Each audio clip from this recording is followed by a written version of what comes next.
Hi guys. So मी आज आहे ना आईल्यावरती एक मिनी प्रँक करतोय. ती मला आहे ना एकदा बोलली होती की इकडे आहे ना तू फुलांचा शॉवर वगैरे कर, मी बसेल तेव्हा मला खूप हॅपी ट्रीटमेंट वाटेल अशी बोलली होती मला. बट तिच्यासाठी मी ते केलं आहे. बट ते फुलांचं शॉवर नाही आहे, ते शॉवर वेगळंच आहे. ते बघायचं शॉवर तुम्हाला काय आहे बघा. सो गाईज तिच्यासाठी हा शॉवर आहे. म्हणजे खूप पाल आहे. बघूया तिचे रिॲक्शन काय असतात त्याच्यावरतून.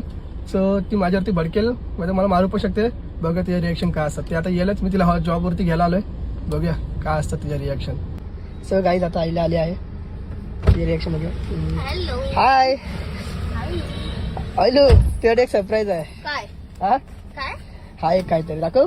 नाका तू एकदा मला बोलली होती माहिती का काय बोलली? की गाडीमध्ये मी बसल्यावरती मला हे ओपन केल्यावरती प्रिन्सेस ट्रीटमेंट पाहिजे, ते फॉलोअर प्लॅन. हा सो त्यासाठी मी काहीतरी केलंय. ह्याच्यात आहे हा काय? बघ ओपन करतोच. हॅपी होशील. हॅपी होशील.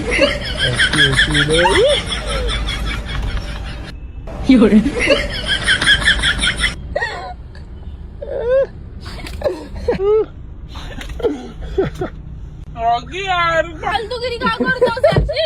ओ बाप रे, एंग्री. नाही जायचं तर नको तू. हे सगळं फालतूगिरी करू नको. तुला माहिती ना मला आवडत नाही. उलुलुलुलु कसं वाटलं? कसं वाटलं सांग खरं सांग. तू मला वाटलेलं तू काहीतरी कहाणी केलं असशील, कारण का तू आणि इथे कधी माझ्यासाठी सरप्राईज ठेवशील का? ठेवलं ना. एक गाडी ठेवलं ना साधं आता. तू मला चॉकलेट नाही देत आणि हे फालतूगिरी पहिला ती गाडी ते बाहेर फेक कुठे ठेवलीस? रॉकी फेक ना गाडीचा बाहेर यार. ढिंगला कला का ढिंग ढिंगला कला का.